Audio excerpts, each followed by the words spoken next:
Қайырлы таң, қайырлы күн, қайырлы кеш, қалайсыздар? Үш уақытпен де сіздермен амандаса берем, қай уақытта көріп отырғаныңызды мен білмеймін. Тендер бойынша тендердегі алғашқы қадам атты тегін сабаққа қош келдіңіздер. Бастайық. Бастамастан алдын сіздерге ескерту. Бұл сабақты за рулем кетіп бара жатып, тамақ істеп жүріп, үй жинап жүріп, бала қарап отырып, жатып көруге болмайды. Бұл практикалық сабақ. Бұл жерде қалам ручка алып, арнайы уақыт бөліп, тыныш жерде жалғыз өзіңіз көруіңіз керек. Қазір видеоны паузаға қойыңыз да қалам ручка дайындап алыңыз, сонымен сабақты бастаймыз. Кеттік. Ең алдымен өзім жайлы қысқаша айтып кетейін. Себебі мен сіздерге сабақ үйретіп отқаннан кейін өз жарымағанның сарқытын ішпе дейді. Мен өзім тендер арқылы қандай жетістіктерге жеттім. Дубайға барып қайттым, шет ел араладым, өзіме көлік алдым, мінекей ақ элантра. Әке-шешеме Туксон бір күнде бір салоннан 2 машина алды, әке-шешемді де өзімді де кішкене қуанттым. Және тендер арқылы тек қана өзім емес, студенттерім де, менің шәкірттерім де жақсы нәтиже жасап жүр. Олардың бірі мінекей Гүлнұр ханым мемлекеттік жұмыстан шығып тендерге келеді, 3-4 айдың ішінде су жаңа машина алып, үй алып, жағдайын жасап алды. Тағы да соның тезкасы Гүлнұр ханым .А минуспен келеді, 5 миллион қарызбен бір кісілерге алданып қалған. Б 6 айдың ішінде 8 миллион теңге тауып, өзінің учаскесі бар, сол жерде үй салып бастады. Мөлдір ханым Кентау қаласынан жақында ғана өзіне су жаңа Kia K7 машинасын алды. А 200 мың теңге, яғни медсестра болып жұмыс жасайтын тұғын. Б 1,5 миллион теңге, сол тендердің арқасында жаңағы көлікті алды. Кеттік дальше. Егер сізде осыны көріп отырған, сізде қазірден бастап осындай тендер бастайтын болсаңыз, бүгіннен бастап, және сіздер гарантированно осындай нәтижеге жетесіздер. Тек қана айтқанды бірге-бір қайталасаңыз жеткілікті. Енді өзім жайлы қысқаша ақпарат. Есімім Нұрболат Рахымбердиев. Тендерде 4 жылдық деген қате кетіп қалған. Биыл 6 жылдық тәжірибесі бар. Тендер экспертпін, инвестормын, кәсіпкермін. Тендер 16 жасымнан бастадым. Бір айдың ішінде енді бастаған кезде 50 тендер жаптым. 24-те 7 жұмыс жасайтын едім. Бір айда 5 миллион теңге оборот жасадым. Және ең үлкен отқан тендерім 30 миллион теңге, таза пайда 8,5 және 10 миллион теңге аралығында. Кеттік дальше. Тендерге дейін мен неме айналыстым? Тендерге дейін мен кәсіп аштым дедім ғой, кәсіпкер болған, бизнесмен болдым. Вата, попкорн салаларымен айналыстым. Хит товары, товары для дома, Қытайдан 1000 мелочи сондай саттым. Андай фара полировать етіп, неше түрлі тема бастап көрдім. Түптің түбінде тендерға келдім, тендерде табыс бар екенін көрдім да, тендерде қалдым, бизнестің барлығын жауып тастадым. Енді бүгінгі сабақта не үйренеміз? Тендерді нөлден бастап қалай бастаймыз? Қандай тендерлерде көп маржа қалады? Тендер бастау үшін қанша теңге қажет? Және қалай тендер арқылы айына 1 миллион теңге табуға болады? Осы тақырыптарды бүгін талқылаймыз. Тек қана мяс ақпараттар. Кеттік. Бұл сабақта тек қана мяс ақпараттар, без воды, сондықтан мұқият тыңдап соңына дейін көріңіздер. Жазатын жерін барлығын видеоны паузаға қойып, жазып түртіп алыңыздар. Кеттік. Осы сабақты көріп отқан сіз кімсіз? Мүмкін декреттегі ана шығарсыз, студент шығарсыз, мұғалім шығарсыз, жеке кәсіпкер, өндіріс цех, мебель, пластик, сварочный цех деген сияқты. Немесе қолыңыздан бір қабілет келеді, электрик, сварщик, кондер орнату деген сияқты. Немесе мемлекеттік қызметкерсіз, немесе жұмыссыз бір нәрсе, бір тема, жақсы тема бастау керек еді деп жүрген адамсыз. Бұның барлығы, мына списоктегі адамдардың барлығы тендер бастап, тендер арқылы ақша таба алады. Оған менің студенттерім және өзім дәлел бола аламын. Кеттік. Тендер деген не? Біреу білет, біреу білмейді. Қысқаша ғана айтып кетейін. Тендер ол тікелей прямой мемлекетпен бизнес. Ешқандай рисксіз, яғни тәуекелсіз табысқа жетудің ең тез және ең тиімді жолдарының бірі. Қараңыздар. Прямой бизнес дедім, қараңыздаршы. Мынау статистика. Қазақстанға бюджетке Госокоп порталына бір жылда қанша ақша бөлінеді? Қараңыздар, міне стрелкамен көрсетіп қойғам. 9 триллион 357 миллиард 965 миллион 510 мың 566 теңге. Почти 9 триллион 10 триллион ақша бөлінген тендерға. Енді мынаны қараңыздар. 9 триллион біреудің миына сияды, біреудің миына сыймайды. Оны мен бір комнатный квартираның ақшасын есептейін. Бір комнатный квартира бізде 15 миллион теңге тұрса, 9 триллион 15 миллионға бөлінген кезде, мына жерде қанша деп тұр қазір? Менде мынау 623 мың 864 штук квартираның ақшасы ғой. 623 мың 864 квартираның ақшасы тендерге бөлінген. Бір жылға. Енді кеттік дальше. Қазір 1 минут слайд жылжымай қалды.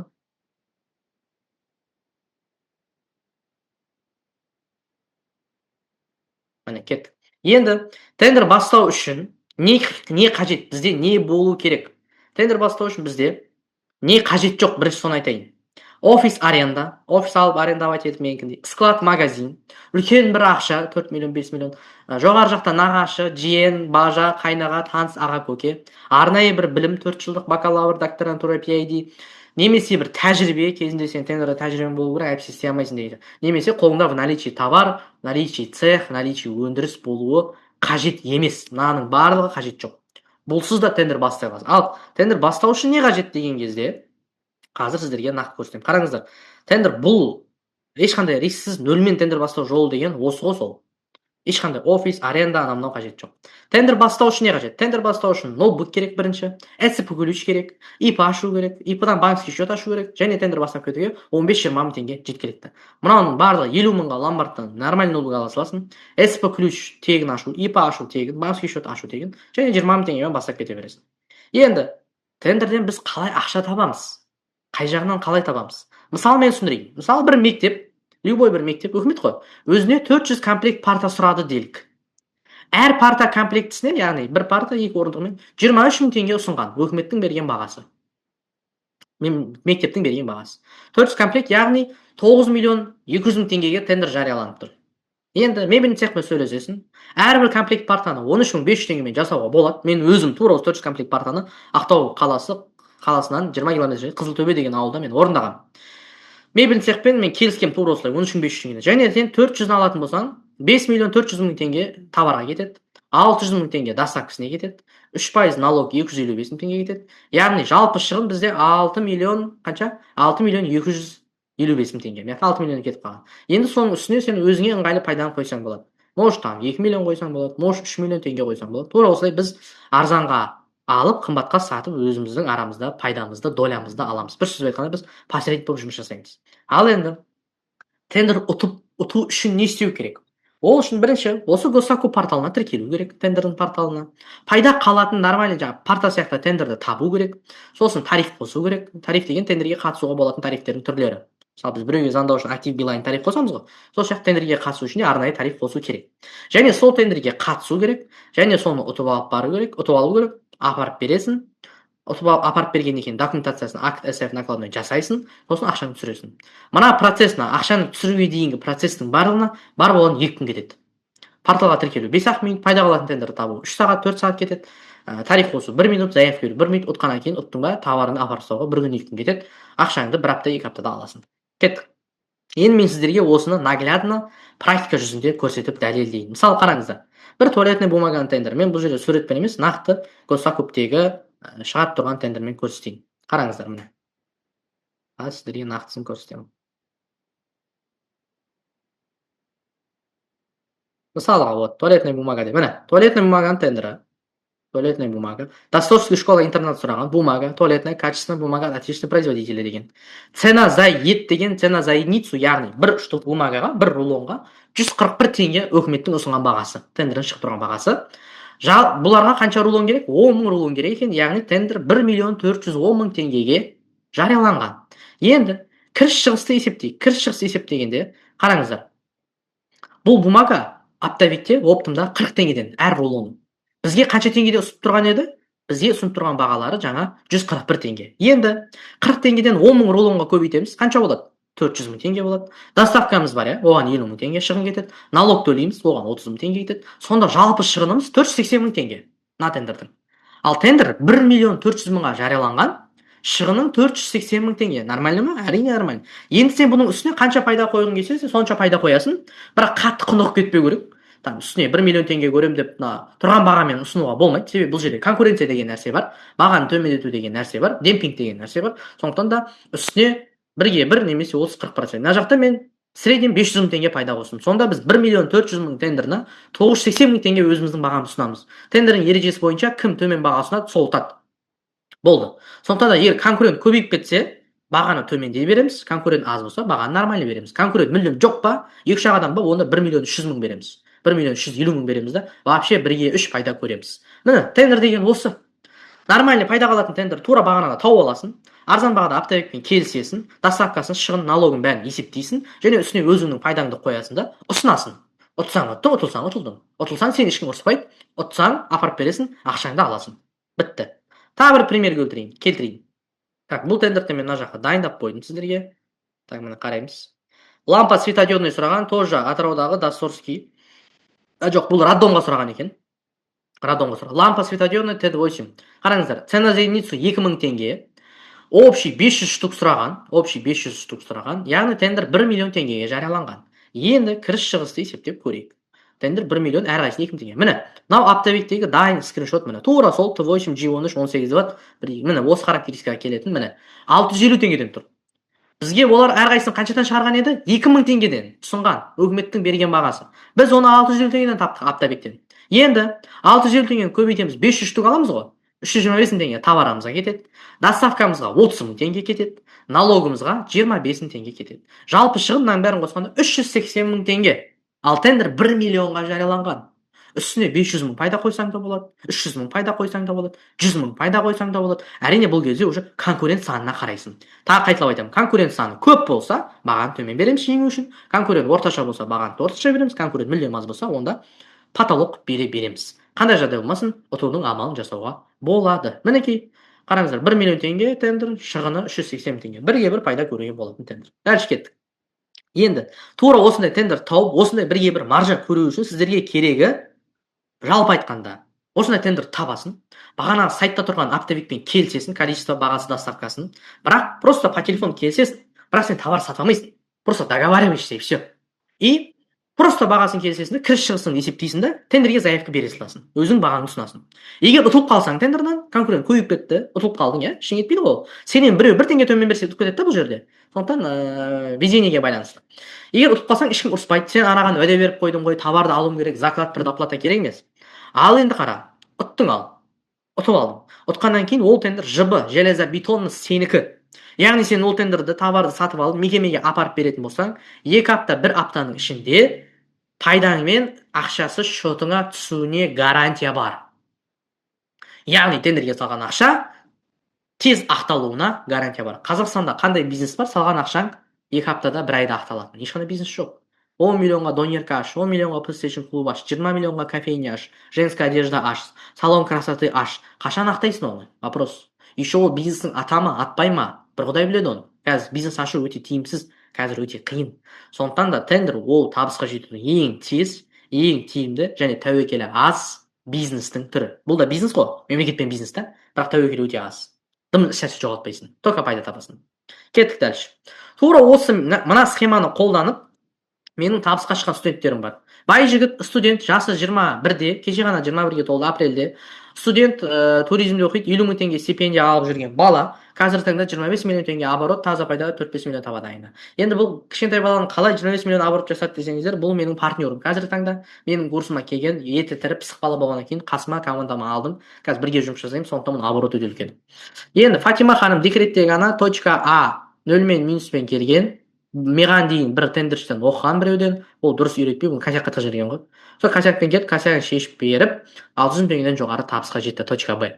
Так, Нұрхан және Нұрлан мырзалар екеуі серіктес. Осы уақытқа дейін біреудің ұтып алған тендерді субподряд жұмыс істеп, айына 500 теңге мен 1 миллион теңге аралығында тауып жүрген. А. Сөйтіп өздері тендерге келіп, өздері тендер алып, қазіргі таңда обороттары 15-20 миллион, таза пайдалары 5 миллион, 7 миллион, 8 миллион айына екеуінікі. Жақында өздеріне осы жұмысқа деп Nissan бірдеңе деген бір машина алды. 8 орындық. Мен қатты машинаны не істемеймін, ажырата бермеймін, сондықтан да Nissan бірдеңе деген. Енді дальше. Бір сөзбен айтқанда, тендер деген мына ортада сіз тұрасыз, мына айналаңыз сіз үшін жұмыс жасайды.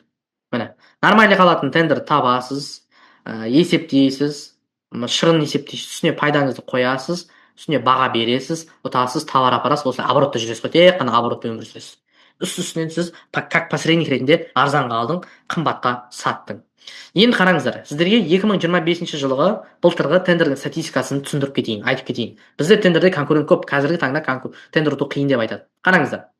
Тендерде запрос порталда, запрос предложениеда 1 миллион 632 522 тендер жарияланған бір жылда.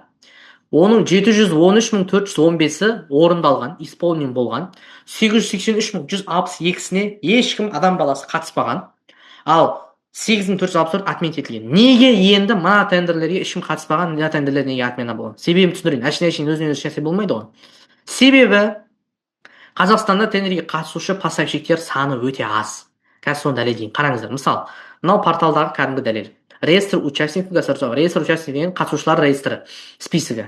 Жалпы осы порталға тіркелген юрлицо, поставщик, ИП, ТО, инвалидный общество, КХ, МХ бәрін есептегенде Олардың саны 165.307 компания госзакупка тіркелген екен.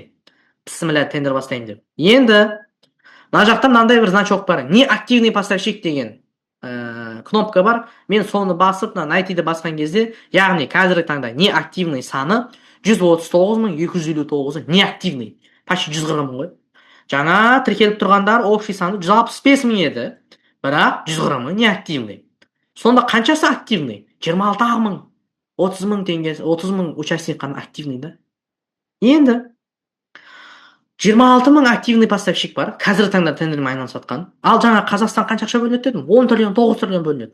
Сонда 26 мыңға шаққанда 383 миллион 906 мың 633 теңге. 383 миллион теңге әр поставщикке басына тиіп тұр ғой. Бір қызға 8 қыз деген сияқты ғой. Бір жігітке 8 қыз деген сияқты. Сондықтан бір поставщикке 383 мың теңге бөлініп жатыр да. Енді неге мына тендерлер қалып кетіп жатыр жаңағы? Себебі бір адам моментально 20 тендер, 100 тендер ала алмайды ғой. Сен бір басыңа максимум 5 тендер подряд ұта аласың. Одан артық ұтамайсың сен. Ол үшін сенде үлкен команда болу керек. Сен бір басыңа 5 тендер ұттың. Сен ол қайта-қайта ұта бермейсің ғой, сен үлгере алмай қаласың ғой. Сөйтіп неге тендерің айырылып қаласың ғой, чоны писік кіріп кетесің ғой. Сондықтан сен 5 тендер ұтқаннан кейін адам тендер қарамайды ары қарай. Мен де істеймін. Мен мысалы 5-6 тендер договор подряд аламын да. Мен бір ай госзакупты ашпаймын. Мен бір ай бойы 5 тендерімді жабамын. 5 тендерімді жауайын деп жатқан кезде, бітіп жатқан кезде, уже ақшаны аударып жатқан кезде, мен кейін тендерге қатысамын. Значит, мен сол аралықта пауза ұстаған моментте мен тендерге қатысып жатқан жоқпын ғой. Сол жаңа тендерлер қалып кетіп жатыр да. То же самое, мен емес, барлығы сөйтеміз ғой. Біз барлығымыз әйтеуір бір уақыт болады, 4-5 тендер ұтқан кезде біз бәріміз пауза ұстаймыз. Сол кезде ана тендерлер ешкім қатыспай қалып кетіп жатыр. Сондықтан конкурент көп, тендер ұту қиын деген нәрсе бос өтірік. Кеттік дальше. Қысқаша айтқанда, тендер ол табысқа жетудің ең тиімді және ең тәуекелі ас. Салған ақшаң ең тез максимум 30 күнде пайдасымен еселеніп қайтатын тема ғой, короче. Өте ұтымды тема. Арзанға алдың, қымбатқа саттың. Енді қазақ атам айтады, өзі жарымағанның сарқытын ішпе дейді, дұрыс па? Өзі жарымаған сарқытын ішпе. Бұл не деген сөз? Адам, мен мысалы тендермен айналысып жатырмын ба, мен біреуге үйретіп жатырмын ба, значит өзім жарған болуым керек. Мен өзім жарғанымды жаңа көрсеттім. Мен қазіргі таңда данный момент 5 договорым бар, барлығы Көкшетау қаласында, Зеренді деген ауданда 4 детский площадка деген темалар жасап жатырмын. И қазір Қарағанды жақтан 2 тендер алып қойдым. Көкшетауды уже бітейін деп қалдым да, себебі акциясын жаптық кеше. Алдымыздағы апта уже ақшамды аударады. Мен Қарағандыға кетіп қаламын, Қарағандыдан тағы 2-3 объект аламын, 4-5 объект аламын, сияқты жүремін. Ал енді Мұхаммед саллаллаху алейхи, соңғы пайғамбарымыз Мұхаммед Мұстафа саллаллаху алейхи уассалам, Алланың оған игілігі сәлем болсын, хадис бар. Садақаны алдымен басыңа қыл, басыңнан асса жұртыңа қыл дейді. Бұл не деген сөз? Бірінші жақсылықты өзіңе жаса, өзің жарып ал, өзің семьяңа жаса, сосын жұртқа жаса деп жатыр. Бұл жерде эгоист көзқарас емес, ол дұрыс. Енді мен өзіме жасап жатырмын, мен өзімде айналысып жатырмын, өзім жағдайымды жасадым, Аллаға шүкір, ата-анама да көмектесіп жатырмын, машиналарды алып бердім, жақында бұйырса үй алайын деп жатырмын, Инстаграмда бөлсем, көрімдік сұраймын сіздерден. Енді мен өзім жарғаннан кейін жұртыма да жарыту мақсатында жүрмін. Сіздерге сол үшін мына видеоны түсіріп отырмын. Енді міне жұртыңа қыл дегенде міне балым ханым мұғалім, мектепте ағылшын пәні мұғалімі, 150-200 мың айлық алады, тендерге келді, точка Б 700 мың теңге. Нұрназар Аралдың жігіті, аралский парень, очень активный, пысық жігіт, точка 300 мың теңге, точка Б 960 мың теңге, бір мекемеден сразу 20 штуканы ұртады да, дідің атып кетеді ғой, короче. Так, Қазал қаласынан, Қызылорда облысы, Қазал деген қала бар, Қазалдың компьютер деген ескен сояқтың жігіттері, ағалары, Серік және Рүстем мырзалар, екеуі де мұғалім. Точка А 500 мың теңге, айлық алады, 300-200 мың теңге. Точка Б 8 миллион теңге. Қалай десеңіздер, тендерге курсқа келді. Бірден ПГС тендерін ұтты ғой, 8 миллионға. ПГС деген песчаный гравийный смесь, құм араласта шебен бар ғой, цемент құятын, сондай ұтып алған. Пәлен мың тонна. 8 миллионға тендер ұтты ма, таза маржа 4 миллион теңге ғой. Бірге бір қалып тұр. Я сам в шоке, короче. Так, Гүлсім апа, пенсионер, пенсиядан шықты, ішім пысты, қойып құротпай тірлік істейін деп тендерға келді. Пенсия ары кетсе 100-150 мың алатын шығар, енді білмеймін. Точка Б тендермен сабақ барысында 3-4 тендер ұтып 500 мың теңге табысқа шықты. Ағарыс студент 17 жаста, технологический колледждің студенті, жасы 17-де. Точка А 50 мың теңге стипендиясы бар. Точка Б тендер арқылы дихлофос, белизна, химиямен 300 мың теңге бір айдың ішінде табысқа жетті. Кешірім сұраймын. Айгүл ханым, декреттегі ана, точка А декреттегі ана, точка Б 8 миллион 10 миллион теңге оборот. Пожалуйста. Өзінің мынау несін көрсетіп жатырмын. Точно скриншот міне. ИП Айгүлдікі ма, ИП Айгүлдікі міне. Исходящий остаток 8 миллион 49 мың теңге. Декреттегі ана жасап жатыр, үйінде отырып ақ. Кеттік дальше. Так. Ғабит мырза, Қызылордалық, курсқа келіп, курс барысында 800 мың теңге пайдаға шықты. нөлден бастап 800 мың теңге септик қазып беру, есіктерді жөндеп беру, новый есік қойып беру деген темалармен. Сөйтті дағыны бір айдан кейін маған осындай хабар жазды. Міне түрі мынау. Міне Ғабит Пазылов Инстаграмнан жазды маған. Ассалаумағалейкум Нұреке. Сіздің берген біліміңіз сабағыңызға рахмет. Бүгін 14 миллион теңгенің тендерін ұттым. Сізге сәттілік дейді. Кім не десе о десін. Только вперед дейді. Мынау голосовоймен уалейкум сәлем, қанша маржа дедім. ДЦП маржа 4-5 миллион бар дейді. Және тағы да открыт конкурстарға беріп қойғам, жауабын күтіп отыр дейді. Пожалуйста. Кеттік дальше. Осыны көріп отырған сен, адам жасағанды адам жасайды. Мынаның барлығы ет пен сүйектен жаралған, біз сияқты қарапайым асып тасып бара жатқан, ақшасы көп біреудің таныс ағасы көкесі емес. Барлығы простой адам. Бұлар жасап жатқанда сен де жасай аласың. Адам жасағанда адам жасай алады. Тура осы тұста маған Абай атамыздың 28-ші қара сөзі есіме түсіп кетеді. Жақсылық пен жамандықты жаратқан Құдай дейді. Бірақ жамандық қылған Құдай емес дейді. Ауруды жаратқан Құдай, денсаулық жаратқан Құдай, бірақ сені ауру қылған Құдай емес дейді.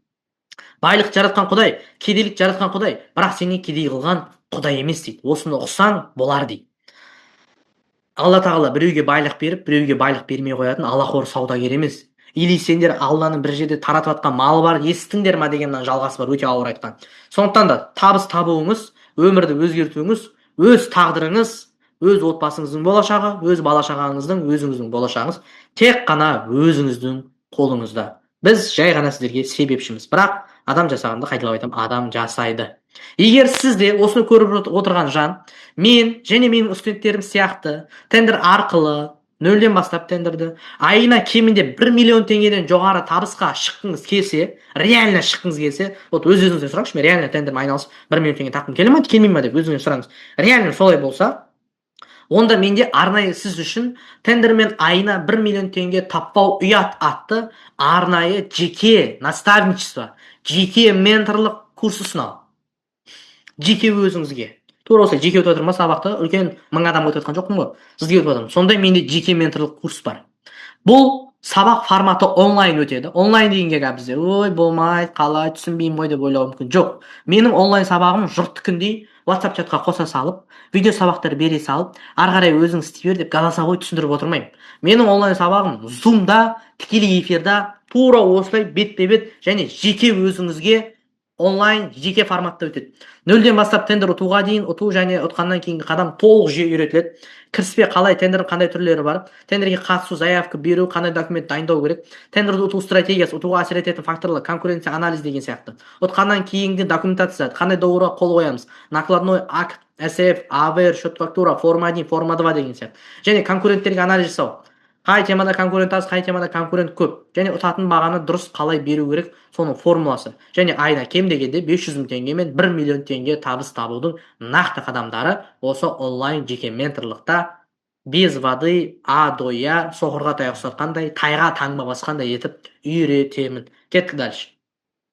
Барлық қазақ тілінде, жалпақ тілде просто көресің, мен айтқанымды қайталайсың, бірге бір жасайсың. Арамызда заңды түрде договор жасап аламыз, що мен үйретемін, сопровождение жасаймын, нәтижеге дейін жетелеймін деген сияқты міндетті түрде заңды договор болады.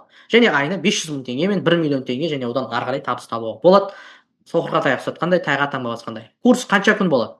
Курс форматы онлайн 4 күн болады. 4 күнде мен тендер нөлден бастап қалай тіркелеміз, қалай ұтамыз, қалай қатысамыз, мына айтылғандардың барлығын, документация барлығын үйретемін. Ары қарай курстан кейін 2 ай сізбен кері байланыста боламын. Кері байланыс жеке сопровождение. WhatsApp чатқа қосып қойып, WhatsApp-тан сұрай бер деу жоқ. Жеке сопровождение WhatsApp-та сізге мен өзім жауап беріп отырамын. Курс аяқталғаннан кейін. Курсты бірақ онлайн тікелей эфирде бетпе-бет тура осылай өтем. Атмосферасы офлайн сияқты. Және плюс дайын видео сабақтар міндетті түрде бізде беріледі, потому что кейбір моменттерде адам ұмытып қалуы мүмкін.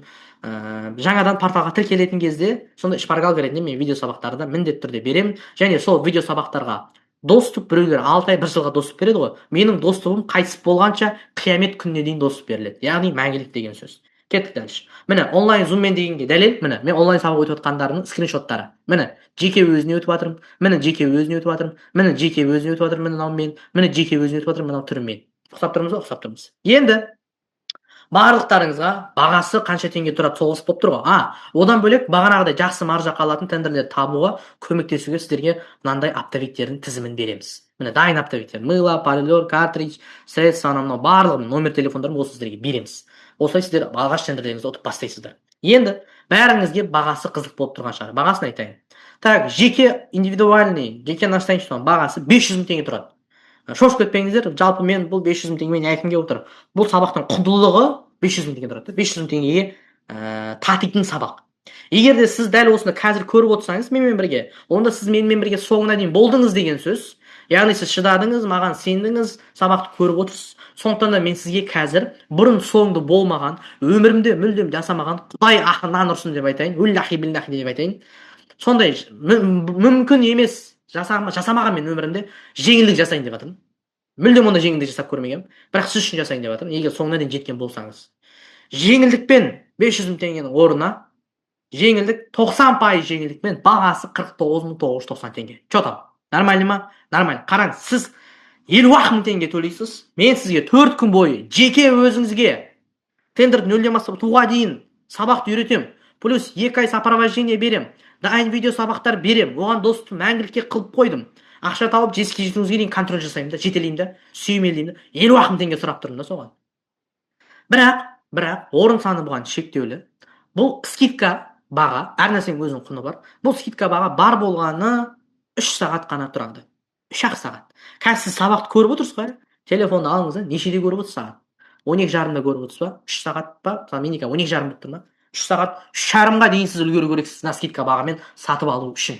Бізде барлығы қай уақытта көріңіз, фиксирт етіп тұрады. Потому что бұндай жеңілдік бағаны мен бұндай ұзақ уақытқа ұстап тұра алмаймын. Керемет мүмкіндікті пайдаланып қалу керек. Мүмкіндік жоқ па, жасау керек, мүмкіндік келіп тұр ма, алып қалу керек. Сондықтан да сізде 3 сағат уақыт бар бұл жеңілдік бағамен алып қалу үшін. Енді ойлаңызшы, сіз өзіңізге 49.990 теңге біліміңізге инвестиция құясыз, соны 10 есе 100 есе ақтап аласыз ғой. Это гарантированно арамызда доллар болады. Енді осы жеңілдік бағамен алып қалу үшін дәл қазір сізге осы сабақты менеджер жіберді ғой WhatsApp-тан, YouTube ссылканы. Сол менеджерге қайта жазыңыз. Мен тендер бойынша онлайн жеке менторлықты жеңілдікпен алғым, 90% жеңілдікпен алғым келеді деп жіберсеңіз болады. Немесе осы мына тура осы кадрды скриншот етіңіз да, осыны жеке менеджеріңізге жіберіңіз, осы бағамен алғым келеді деп. Сізге төлем түрін жібереді. Бізде Каспирет 0012 Халық банк барлығы қарастырылған. Төлем жасайсыз, ертесіне уже уақытысын сіздің номеріңізді маған береді, мен сізге өзім жазамын. Ертесіне ары күнісіне уже біз сөйлесіп, уақытын белгілеп, жеке сізбен сабақты бастап кетеміз. Сондықтан да сіздің онлайн жеке менторлық сабағында күтемін. 50 мың теңге қалып қалатын сумма емес. Бұл ертең сізге 100 есе, 10 есе, 1000 есе ақтап келетін білім. Гарантированный практикалық білім. Болашақта менің осындай бір презентациямда мына жерде студенттерім тұр ғой. Болашақта осы жерде сіздің суретіңіз тұрғанын қалаймын. Точка А онлайн жеке менторлықтан 200 мың теңге айлық алып жүрген еді. Точка Б тендер арқылы 10 миллион 5 миллион теңге тапты деп осындай сізді фотоңызды мен қойғым келеді. Осы презентациямда мен именно сізді көргім келеді. Сондықтан да дәл қазір менеджерге жазыңыз. Сізді онлайн жеке менторлық сабағымда күтемін. Қош сау болыңыз.